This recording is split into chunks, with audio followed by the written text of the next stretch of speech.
I love washi tape, but I can't always find what I'm looking for, so I've been making my own. Sometimes I use it to annotate special books, and I use it often in my junk journal and art journal pages. Let me show you how I make this.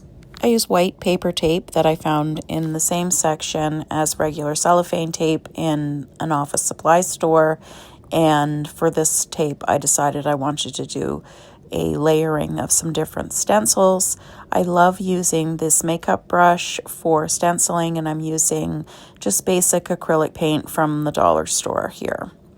So first I will lay out some pieces of tape on these little squares of wax paper. This is one of my most used tools in my art practice. It's good for all sorts of things. And with some of the strips of tape, I am taping the wax paper right onto my tabletop so that it will keep that paper more steady and stable when I'm painting on it in a few minutes. For this batch, I'm putting down 5 strips of tape. That's going to give me a nice amount of washi tape with the same kind of color and pattern to use in some different projects. Once that's all done, I'll start layering on with some different stencils. I'm going to start with this sort of animal print stencil, and I'm using a dark metallic gold, and I'm dipping my brush into the paint and blotting some of the paint off. I want very little paint on my brush. It's much easier to get a good effect with a stencil if you're using just a little paint. And instead of rubbing back and forth with the brush, I'm just kind of tapping it on there. This is going to leave a nice subtle background effect. Now I'm going to do some leaves. I'm mixing some light green directly into the gold. I really like mixing my colors this way, where I'm keeping one color as a mixer for all the paints that I'm using. It just creates a really nice harmonious look in your final product. So once again, I'm just tapping onto the stencil with a little bit of paint on my brush.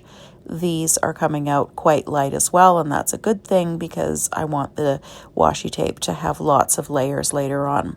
I'm just moving around the tape, and now I am going to start doing some flowers. I've got a super bright pink here. I'm going to tone it down a bit by using a bit of the green and gold to just kind of warm up the pink and make it not so bright so that it overpowers the whole thing. I'm just mixing with the gold and the green here back and forth until I kind of get the result that I want. It's almost a light coral now, which I like. And I have this nice stencil that's got some cutouts of flowers on it, so I'm just using the same technique, moving the stencil around different areas of the tape.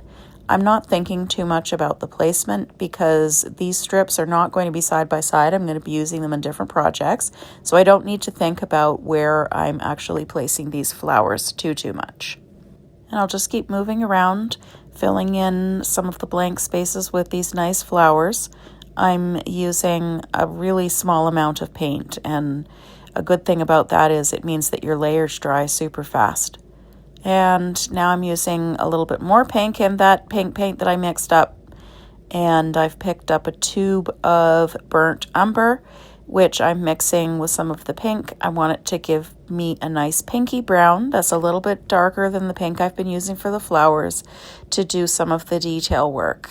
For that, I'm using just a very small round-tipped brush so that I'm getting very fine lines. I'm just creating some stems for the flowers and just a little bit of vine work here and there, and I'll also just paint a few little dots in some of the blank spaces to indicate that maybe there's some leaves on these little branches.